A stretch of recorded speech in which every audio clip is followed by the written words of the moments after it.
Hi, folks. Welcome to the episode 41. Yes, 41. It has been such a journey. And one of the things that I'm very happy with, among others, but I'm just going to stick to that for the time being, is that this platform, the podcast, enabled me to talk to people from all sorts of countries, people based basically everywhere. And that's the current case today. I'll be chatting to DM Miller, who is an American author based in Arizona, which is, as far as I remember, like 7 hours behind where I'm based, here in the Republic of Ireland. And it's fascinating to have this ability these days. It's I feel so grateful about it because, let's say, like 10 years ago, this would be nowhere in people's minds. It's something that we can avail. And you guys, if you enjoy the chats I have here and you want to support me, I don't ask for any financial input from you. All I ask is you to subscribe my channel, to share with others, and give me a thumbs up every time you find beneficial to watch us. And I'm sure that will be the case. So as I said, the person I have today is DM Miller. I read one of her books, only one. I should have read more, but at least I read one, and I can say it's brilliant. The name of the book is Half True, and identity is for sure one of the topics we're going to explore. And I'm pretty certain that you guys will have a great time listening to us. So let me just bring her to the stage. Hi, dear Miller. How are you? Good. How are you? Very good. Very good. Very excited for I'm happy the to be here. cool. So, one of your main themes in your books is identity, which is a huge one these days, but we have explored for quite some time, even before it was trendy and I think not always well used by the current agenda. Okay. So I would like to ask you, what Mhm. is it about that is fascinating? How have you expanded that in your writing? How did you get into it?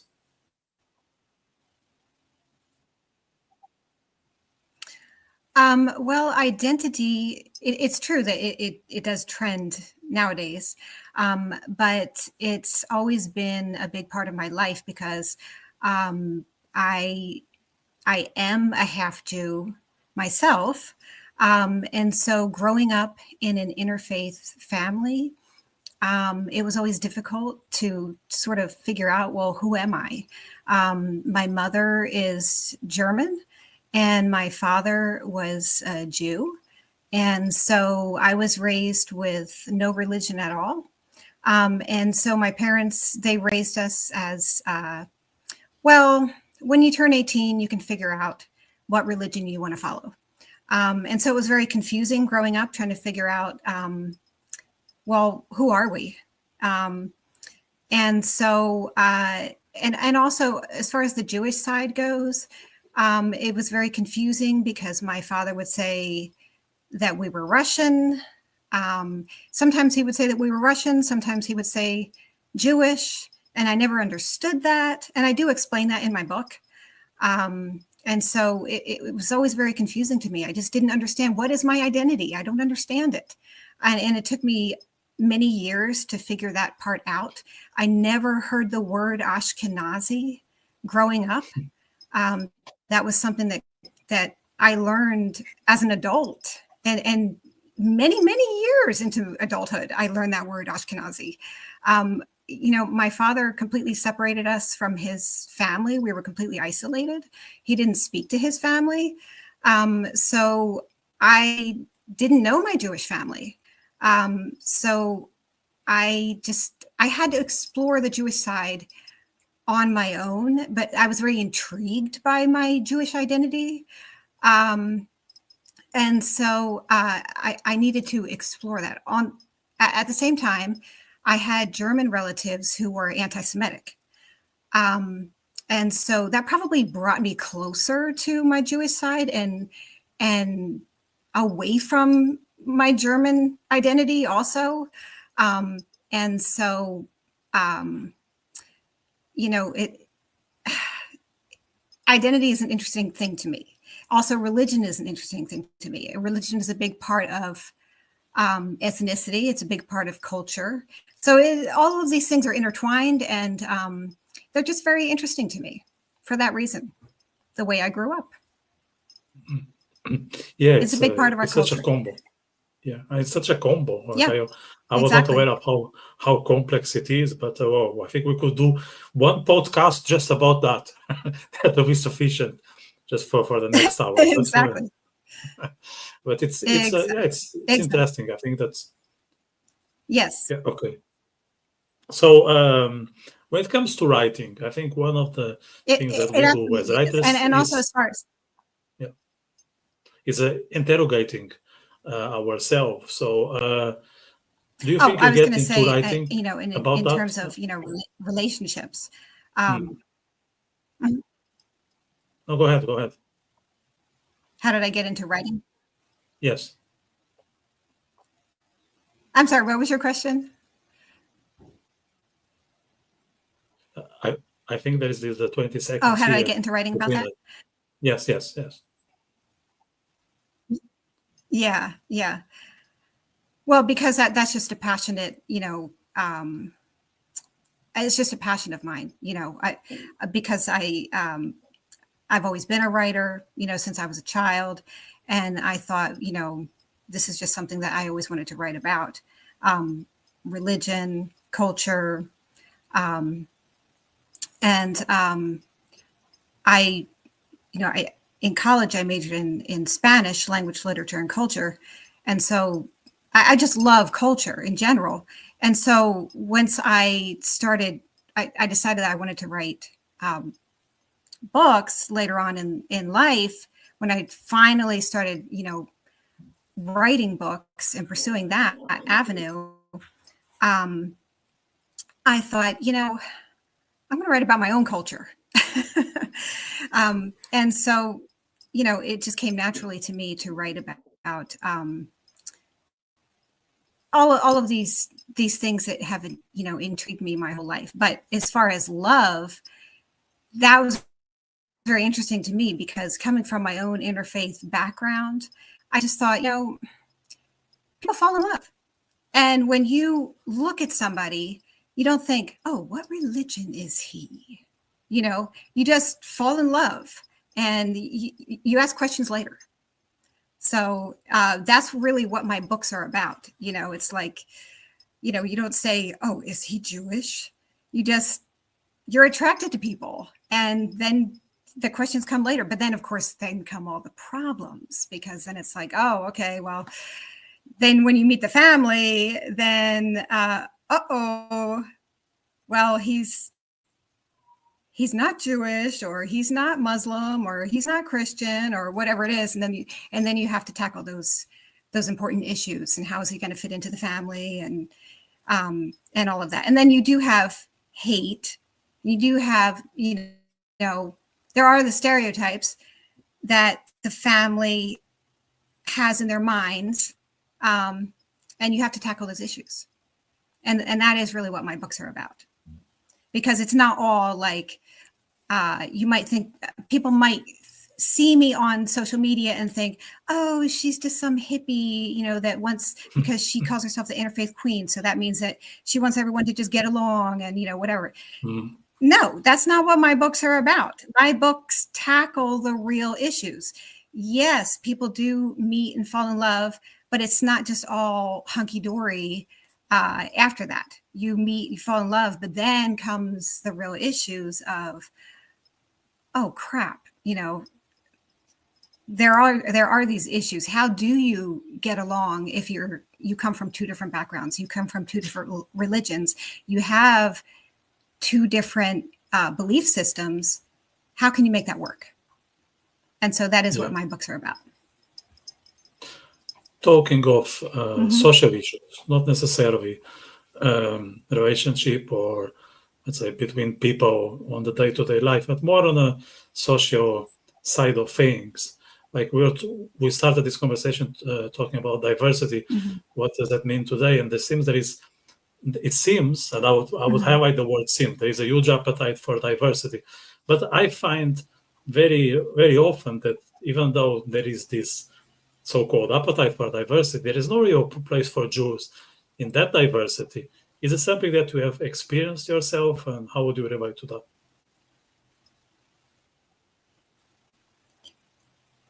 I think you were breaking up a little bit.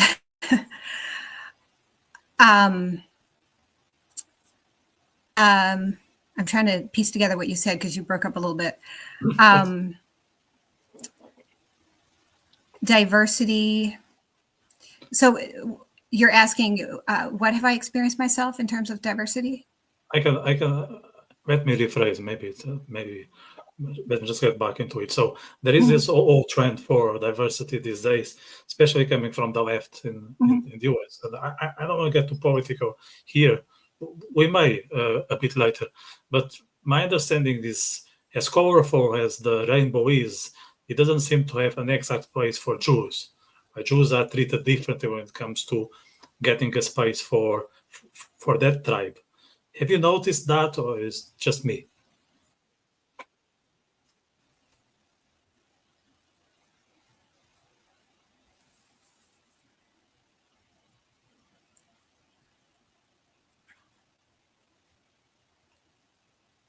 I don't know. I lost you again. Okay, we'll try. We'll try. I don't know. I lost you again. I don't know what happened. No problem, no problem. Those things happen with technology. So what I was trying to put forward is that as much as there is an appetite for diversity these days to make sure that everyone is welcome, regardless of their background, there seems to be an exception when it comes to Jews, which is not always fair. Would you relate to that comment or not? Yeah.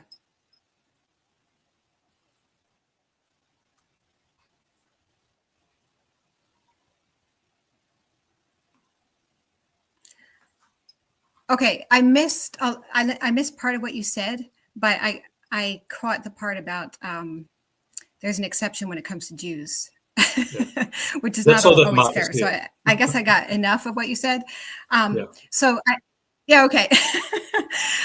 So yeah, I definitely agree with that. And so I will address that. So where I think that comes from. So Jew hatred, that's the age-old hatred. And so I think that comes from, it dates all the way back to Jews killed Jesus. I'm going to say it starts with that. And so Jews are everybody's favorite scapegoat. And I don't know why, I'm going to say it goes back to the Jews killed Jesus thing. And so Jews are the old reliable. People love to hate somebody, they need a scapegoat. And so let's go back to the Jews. And so, as far as diversity goes, even though Jews are one of the smallest minorities in the world, people don't want to consider Jews and so, back in the day, Jews were not considered white. Jews were brown back in the day, when it was not good to be brown. Now that it's not good to be white, now Jews are white. So whatever it's not good to be, that's what Jews are, because people love to hate the Jews. So now Jews are white colonialists or whatever. But that's ridiculous because, how are Jews, the colonists? That's Jews are in their ancestral homeland. They're not the ones who are colonizing their own homeland. It's just people just want to hate the Jews. There's only one Jewish country, and so and Jews have been living there for thousands of years. It's just ridiculous. But yes, there is a big diversity among Jews. There are Black Jews, brown Jews, white Jews. As far as skin color, Jews can be any race. There were 12 tribes originally. And so, there is a lot of diversity with Jews, but people don't want to see that. They want to say that Jews are white. And as far as skin color, it doesn't even matter. Jews are a minority. Jews have been persecuted for thousands of years, but people don't want to see that. They want to see Jews as the aggressor. They just want to hate Jews because that's, I don't know, it's like Jews are their standard go-to to be the scapegoat for everything. And it does come back to that, the propaganda. It is a propaganda war. And it's been like that. This is nothing new. The Palestinian propaganda has been around forever. I mean, since, probably since 1948, the Palestinian propaganda, or before, that Palestinian propaganda has been going. And, I don't know why people buy it, but I guess because they just love to hate Jews. The British mandate for Palestine, even before 1948, they were allowing in a lot of Arab immigration, and they were not allowing in Jewish immigration. I mean, that was all on the British because the British were very anti-Semitic. It's a very complicated situation, but it all boils down to anti-Semitism. That's what it is. Yeah, it's not getting any better, I would say, especially in the times of social media, where information is shared at a scale and pace that we never experienced in the past, and everyone basically can say everything, which is, in a sense, it's a good thing, because that allows multiple opinions and people expressing what they think without going through the whole machinery of censorship. But on other will allow the likes of, let's say, Bin Laden to be an idol in TikTok, with the new generations. And I think that's disgraceful, especially for people in the US who are affected by this barbarous attack of the 2021, the 9/11. How was by the way, talking of history, what were your memories of the 9/11? You are in Arizona, so you are in Arizona, right? So you are let's say far. Actually, I was in 9/11. Yeah. I missed part of what you said, but during 9/11, I was actually in Mexico. Oh. Still, we are not that far. Not that far. Yeah. How did you experience as an American? Yeah. I was, for a short period of time, about 9 months. During that time, I was living in Mexico with my husband. And, it was really crazy because one of our neighbors came running out, and he was telling us the towers have fallen. And I was like, what are you talking about? I thought he was crazy. I just couldn't believe that being in Mexico, that just seemed surreal to me, because I was so far away from, I didn't have access to a television where I was living, or even a radio. So I was just living in a very poor part of Mexico at that time. So I just didn't believe him, because how is that even possible? The Twin Towers have fallen? There's no way that could even be possible. But that's what he was telling me. And I actually had to call my mom to see if that was true. And she said, yes, it's true. So I was just in utter disbelief that had happened. But when I came back to the States and I started soaking in all of, everything that I could come by to view the footage, and and see, some of the stuff, of people, committing suicide, off of the towers and things like that. I just couldn't believe everything that I saw. But yeah, it was unbelievable. It just that really changed everything, in terms of that America was attacked, that that the terrorism came here, and then it changed the security measures here. But then it seemed like almost immediately afterwards, it was like, oh no, but we have to worry about Islamophobia. We have to be careful, and even though that was a terror attack, now we have to worry about Islamophobia. And maybe there was a little bit of Islamophobia after that, but it's. And I do understand that to a point. I mean, if I were Muslim living here and I was not a terrorist, I mean, you always have to put yourself in somebody else's shoes. If I were a Muslim and I was peaceful, and then people started looking at me sideways, okay, putting myself in their shoes, I could understand that. On the other hand, we were just attacked by Muslim terrorists. So then you have to understand that perspective as well. So you have to understand why people were on edge and why people were looking. If you're on a plane and you are sitting next to somebody, then you are on edge too. So everybody has to understand everyone else's perspective of why people were on edge. So it was just a very difficult period of time. It was just a hard time. And now it seems like people have completely forgotten all about that. Kids at school, because I'm a teacher.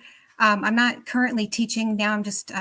I'm a substitute at the moment, but I was a teacher and I'm still substituting. So I'm still in the school system, and kids at school, they don't even know. They don't understand 9/11. Teachers don't teach about it anymore. And if they do say anything about it, they don't really, they're afraid to say anything because you can't talk about politics in school. So it's a delicate topic because you can't really say very much.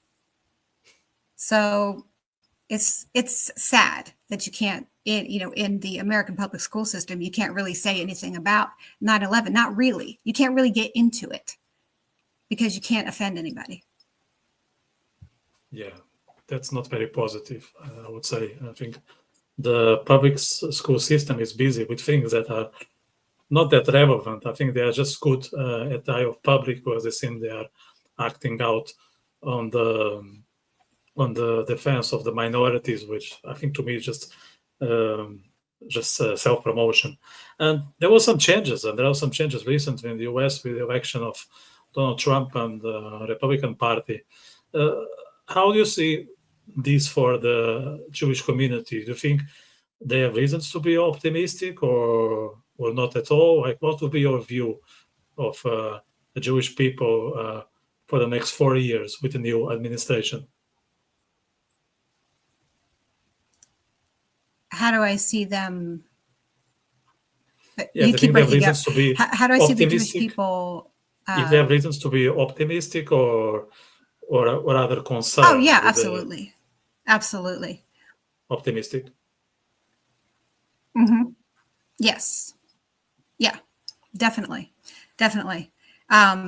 Because the Biden administration, they were holding back bombs from Israel. They were definitely, they were not, yes, they were helping Israel to a point, but they were holding back, they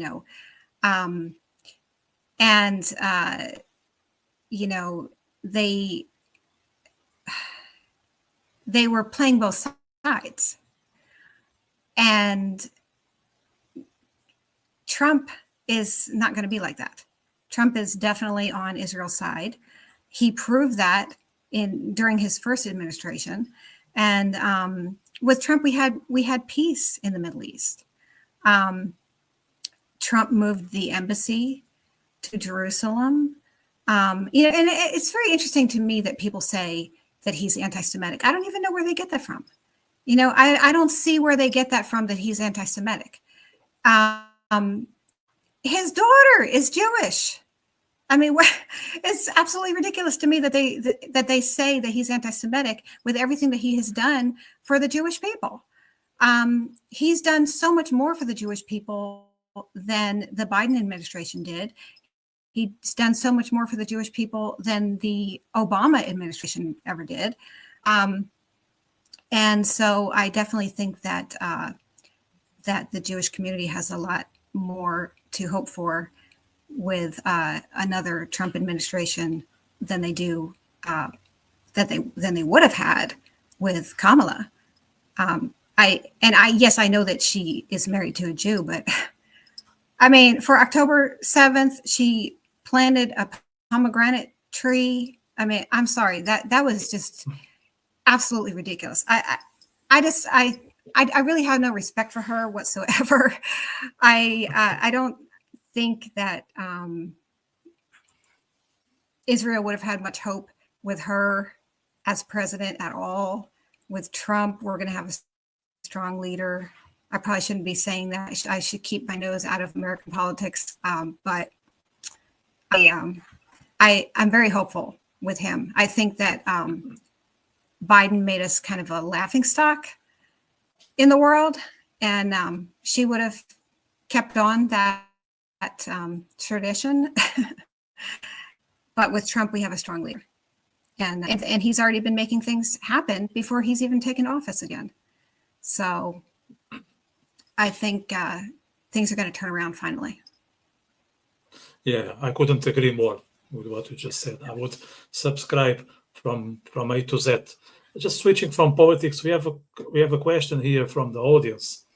So maybe you can see it on the screen. I think the person is asking if, just to make it simple, if a Christian man has a child with a Jewish woman, would the kid be Jewish or Christian? Just to go back to this interfaith, would you like to provide an answer to the viewer?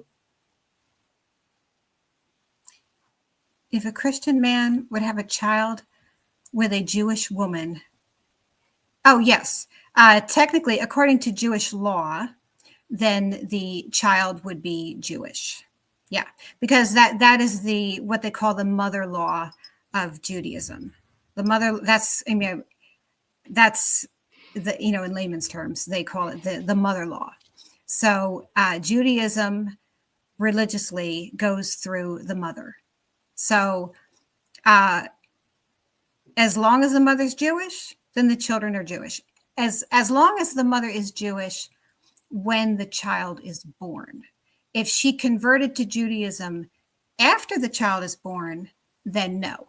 But if she was Jewish when the child is already born, if she's already Jewish when the child is born, then yes, then the child is Jewish. That's the way it works. So she can marry anybody she wants, and the children are Jewish. That's the way it works. But of course, I do make a note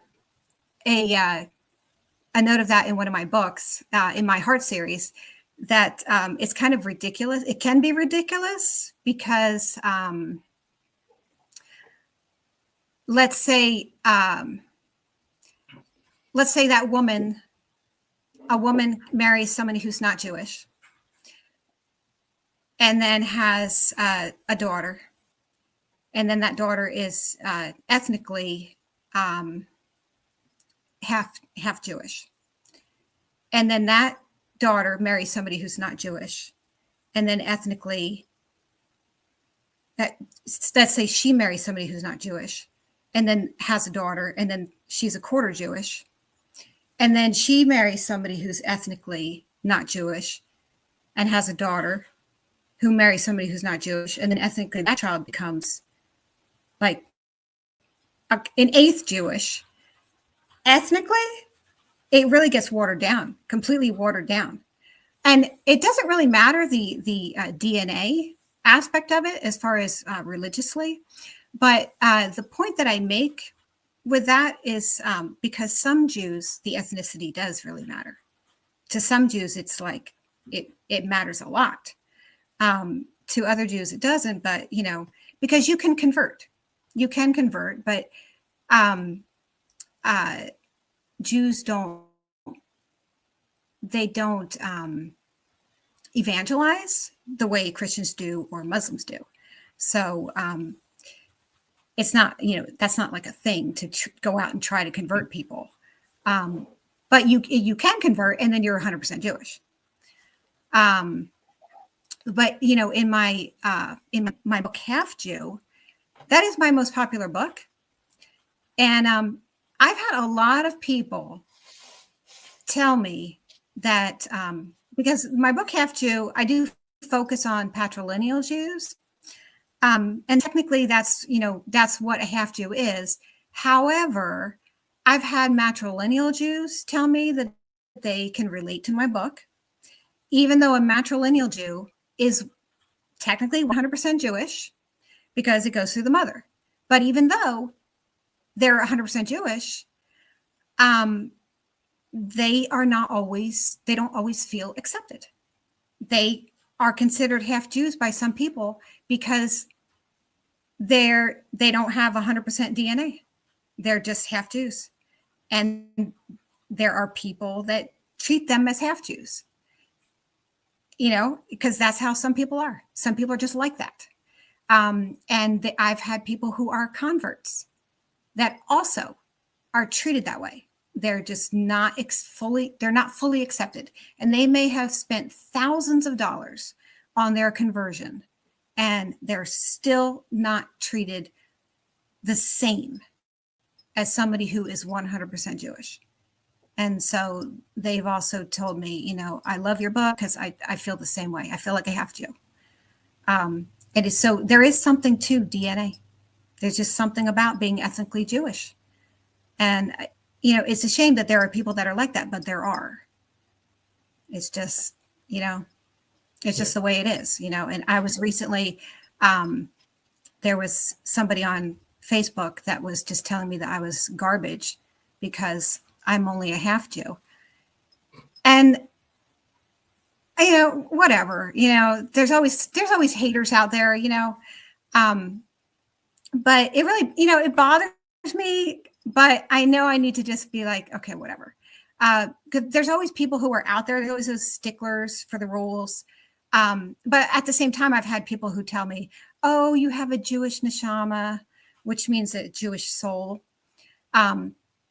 Which is why I have another book, a poetry book called Neshama, just because I've had a lot of people tell me that I have a Jewish neshama. And it's usually Israelis. Israelis tell me that. Israelis are way more accepting than American Jews. It's usually the American Jews that are more just, you have to be 100% Jewish in order for them to accept you. Israelis are just, I think Israelis are more used to, they're used to diversity in the Jewish community. They're used to all of these people, like the Russian Jews coming over, and just people coming over from all over the world to Israel. They're used to that. And American Jews, American Jews are diverse too, but not as diverse, I guess, as the Israeli Jews are.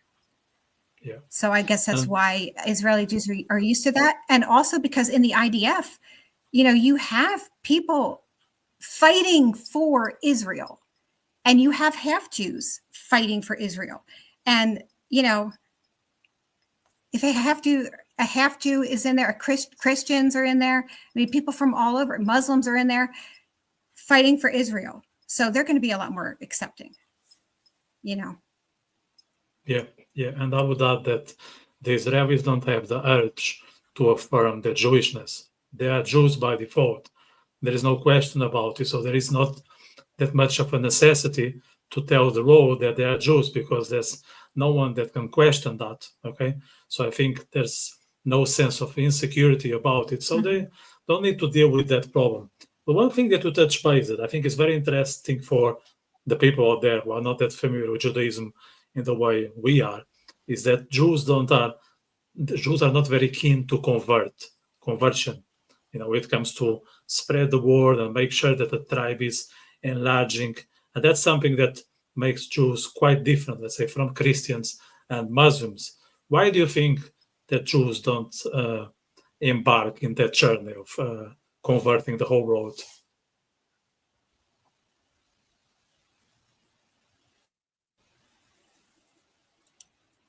Right when you asked the question, it cut off.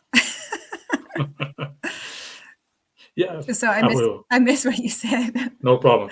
Question is why Jews, as opposed to other religions, are not very keen to convert others to Judaism.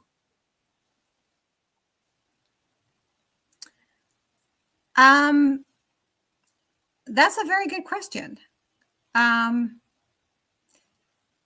don't know. I don't really have an answer for that. I'm not really sure. I think it's just maybe because it's such. I think it's because it's very hard to be a Jew. It's very demanding. So it's not for everyone. So if you it's just like with Christianity. If you accept Jesus as your savior, he died for your sins. You just have to pray, say a little prayer that you accept Jesus as your savior, and then voila, okay, you're a Christian. And with Islam, I don't know what you have to do, but I know that they're on a mission too to make everyone Muslim. But I don't know. With Judaism, there's a lot involved to become a Jew. And once you become a Jew, there's over 600 laws to follow, and it's very involved. And you have, your special dietary laws, and it's hard. So maybe that's why. Yeah, I think that explains at least part of the reason why Jews are not much into that. Let's now switch to your writing. Do you know why you write? Is there a reason for that? Have you considered, like, why did you get into this? Because there are so many things that we can get busy with. Why writing? Well, I started writing when I was 12 years old. I come from a very abusive household, and I needed an outlet for my emotions, and I started writing poetry. So, I would tell my kids when I started teaching that you guys need an outlet, because kids these days, they do drugs and or cutting, or they drink or whatever. And instead of doing that stuff, I would tell them, instead of popping a pill, I would pop out a poem. So that was my outlet for my emotions. And I'm a very emotional person. So, I would just go in my room, and I would be crying, and I would be writing. I would write out my feelings. And that's how it all started, with poetry. And then when I was 20 years old, I wrote my first book, and it was total garbage. Just it was just horrible. But that was my first attempt at writing a book. And I sent it out to like tons and tons of publishers and agents, and got rejected by everybody.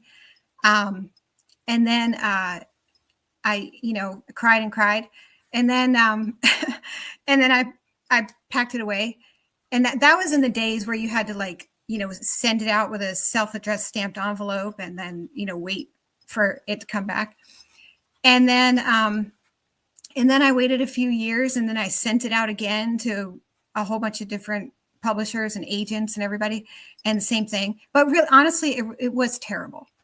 It was not good writing at all. But anyway, and then I just, I didn't write again. I got married, and I had a child, and whatever. And then years and years later, I don't know what happened, but I just kind of got the writing bug again, and I actually do know what happened. I had a dream. I know this is very cliche, but I actually did. I had a dream, and I had to write it. And my first attempt at writing it, I realized that the dream was crazy and stupid. So I had to change a lot of the dream because it was unrealistic. So, but that was really what got me going to writing again.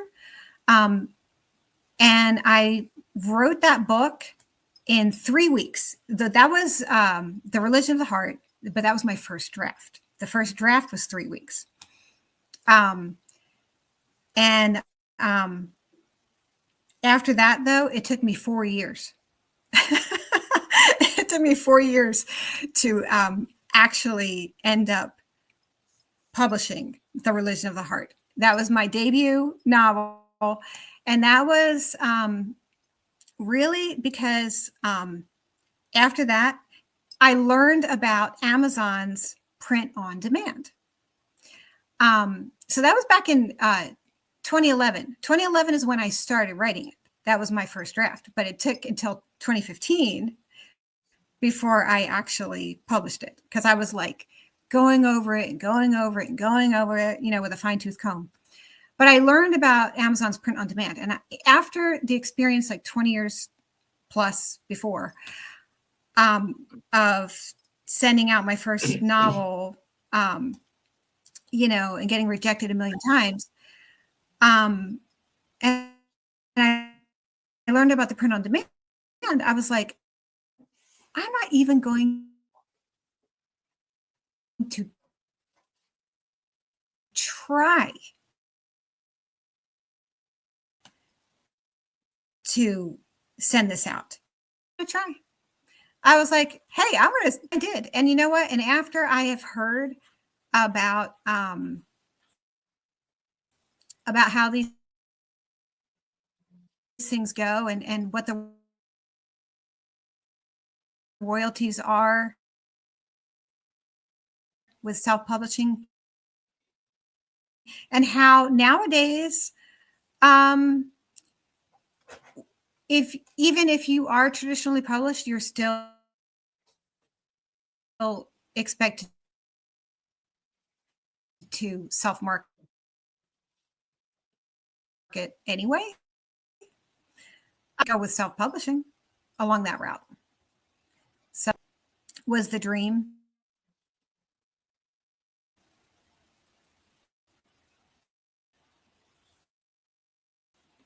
Yeah. I think the line was breaking a bit, but that's fine. Going back to the writing itself, not exactly publishing. You mentioned that there were challenges about raising a family, and then of course you have a job and all that. So, what would be your writing routine? How would you make sure that you have time to do the writing, and also the proper context?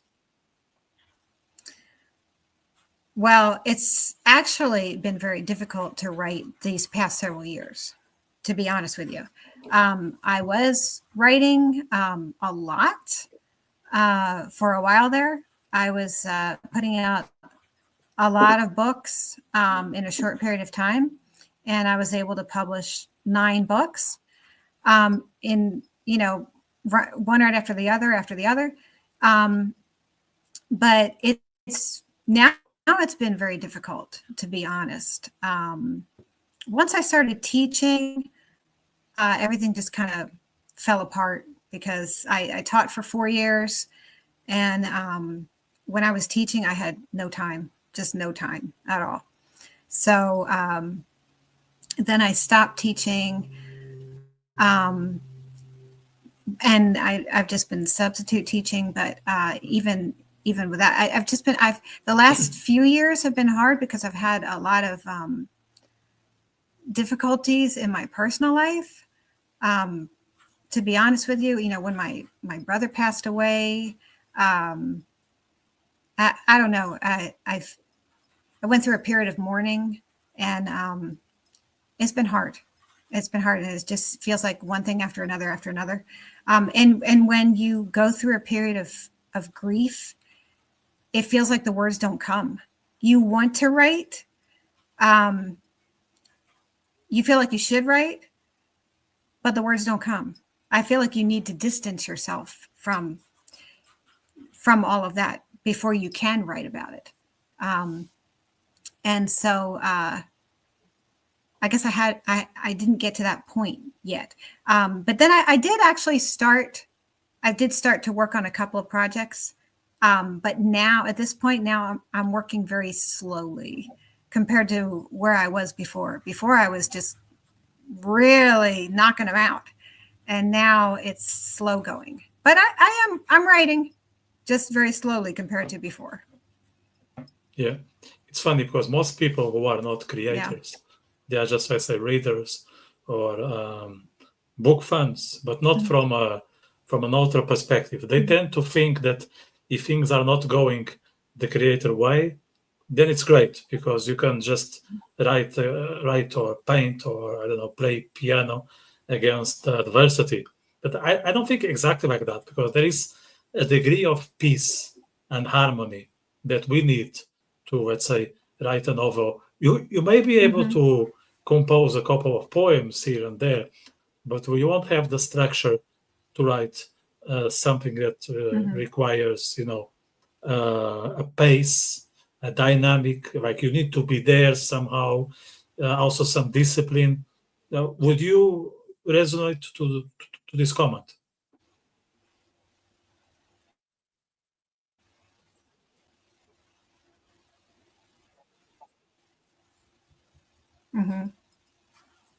Yeah. Yeah, you do need peace, and if everything's chaotic in your life, there's just no way. And that's how I feel like my life has been the past few years. It's just been chaotic, and I don't know. It's been hard. I don't know how I was able to write so much before, but I think also when you're on a roll, you have to keep it going. And I interrupted that when I started teaching. Once I started teaching, if I had kept going with the writing, I would have been fine. But I interrupted that. My writing streak that I was on, I interrupted it by starting to teach, and then I lost it for a while there. So I have to get that back. So, but we'll see, because I did start writing something. I started writing a couple things, and one of the things I started writing, I'm not sure if I'm going to continue it. The other one, I think I will. The one I think I started a memoir. The memoir, I'm not sure if I'm going to continue it right now. I might take a break from that. Sometimes it's hard to write about yourself. But I also started a work of fiction. It's another interfaith romance, but a completely different kind of interfaith romance, totally different from what I've done in the past. So, and very relevant. So I think I want to continue that one. since it is so relevant. So we'll see. Might take Yeah, me a I while hope though.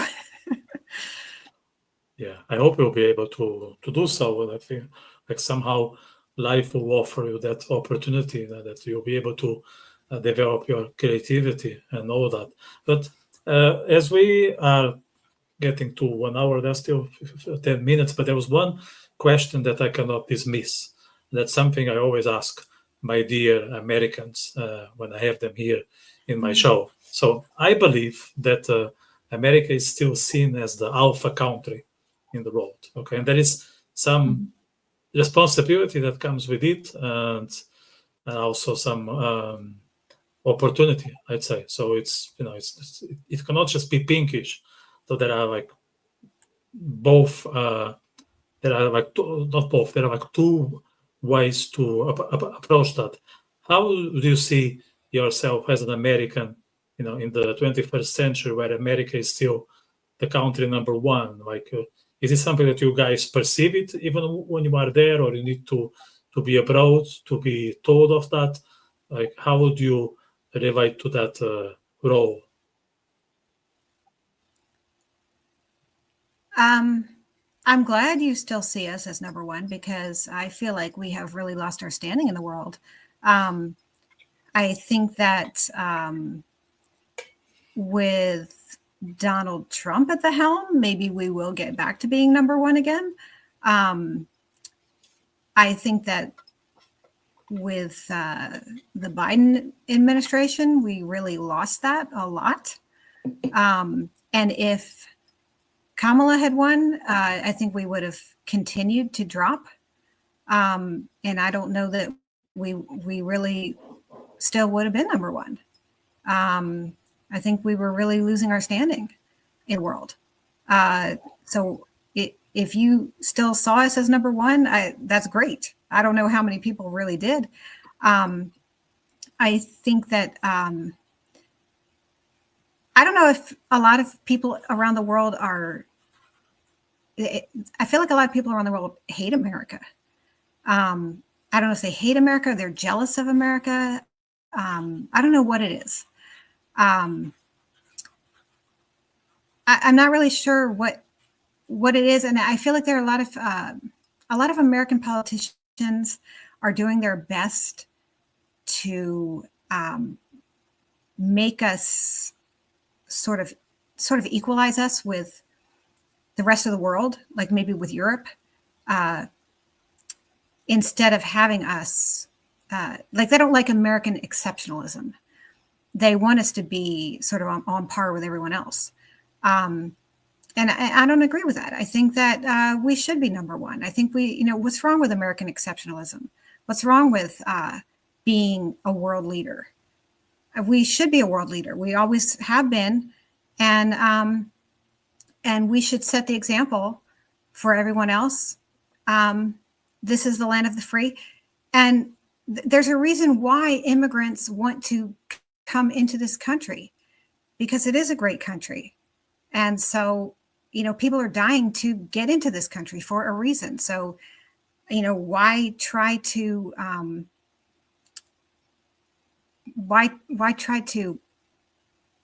put us on par with everyone else when we are a great country, and let's keep it that way, so, if you see us that way, I think that's great. And I hope that other people see us that way as well. And actually, I think that there are people that do see us that way. And that's, like I said, that's the reason why immigrants still want to come here. So, well, that and the free handouts.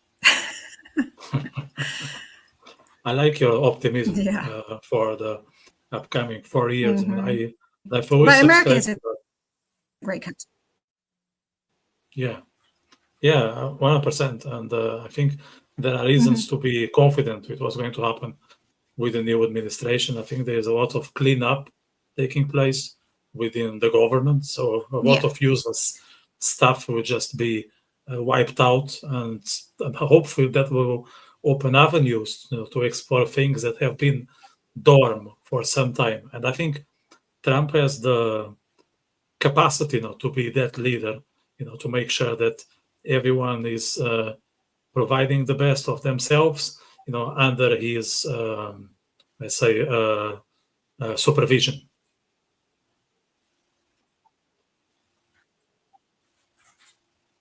Yes, and seeing his cabinet picks, I think he's choosing some great people. I don't know really, everybody that he's picking. I'm not familiar with all of them, but a lot of the ones that I've seen him picking, I think are great choices. So I think that it's going to be an excellent administration. I like what I'm seeing so far. I think it's great. And I'm very hopeful for the future. And I think, a lot of people, when I see online all these people who are crying and whining about, I've seen a lot of people from overseas who are, saying, oh, like right after the election, they were saying, oh, how are you guys doing over there in America after the election? And they were, acting like it was a bad thing, like it was, a sad thing. Like, oh, what a sad day for you guys. And I thought, have you seen the map? The map is almost completely red. This was our choice. We chose these results. We're not sad. We're celebrating. So I don't know about you guys or what, your news over there is reporting to you, like the BBC or whatever news source you're getting over there that is completely distorting the truth, but we're happy. So you guys can sulk over there, but we're celebrating. And of course, we have a lot of media sources over here that, they're also sulking, but it depends on what news you watch. Not my news. The news I watch, they're very happy. And the regular people, the regular Americans are very happy. Of course, some of them are not. Some of the people, obviously people in the Northeast and people in California, they might be sulking, but the rest of the country, we're very happy. Yeah. And I think very it's hopeful. Not only, very optimistic. Yeah, I think it's not only about being happy. I think finally people had the chance to be happy and to express their happiness. Because back then, let's say you could be content with the result, but you have to hide it, in your room or share maybe with a couple of friends and be extremely mindful about how would you tell it, say, on social media or even in the coffee shop next door. And now I think it's starting to be completely different. People are open about it, say, hey, this is, as you said, this is our decision. This is how we relate to the outcome of the election. And I'm okay with that. I'm very satisfied, and I look forward to see what is going to be the real effect in real life and to show my optimism. So can you feel that, let's say, when you are out and about where you live in your community?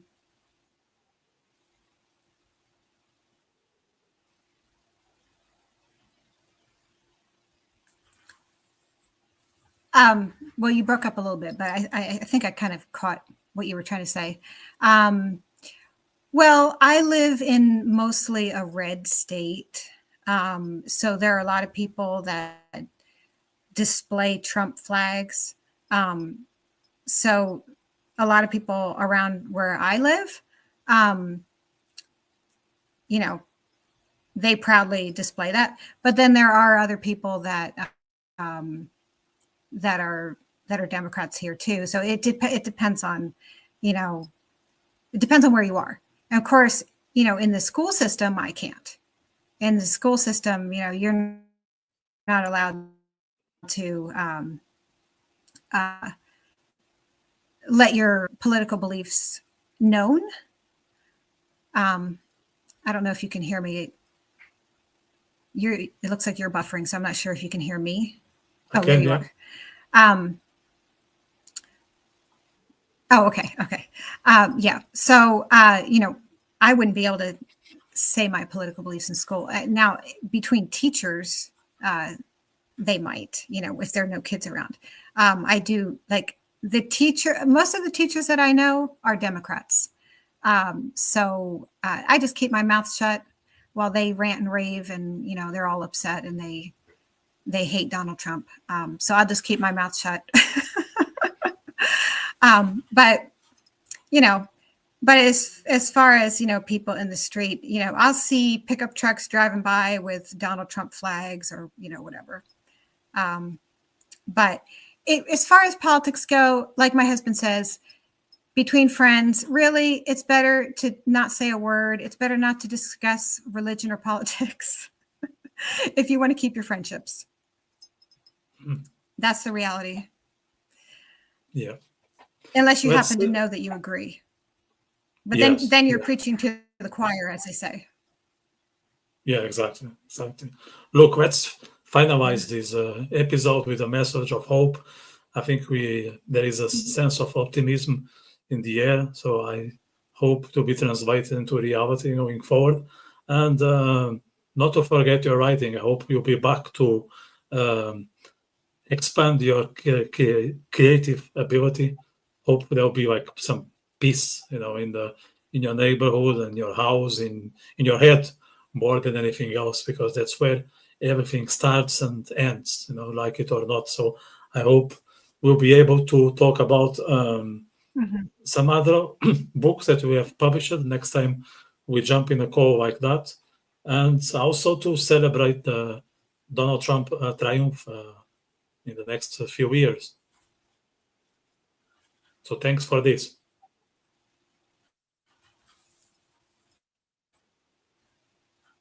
Yeah, thank you. Okay, let me just tell goodbye to the audience. I hope you enjoyed the conversation with DM Miller. If you happen to be interested in her books, I will put the link in the description. If you don't agree with her political views, I think you shouldn't stop yourself from reading some of the books, because they are not related to what the change that is taking place in the White House. Okay, and you might agree with her political and not be that much into the books. That's fine. These are two separate, not exactly separate things, but they don't have to necessarily be under the same umbrella. Let's just reign under the free speech here more than anything else. And if you want to hear more conversations like that, like I have people here who are, or let's say, in alignment with my political views. Some people not much, but that's fine. We are all here to learn and develop ourselves. So if you think that's something that others may benefit from, share this podcast. If you haven't subscribed to get notifications, please do so. And I will have my next guest next Thursday. Next Thursday, 28th of November. And we're going to be talking about politics. Just a coincidence, because it's very eclectic. But if it's something that you're into, just stay around. So all the best for everyone, and I see you very soon. Take care.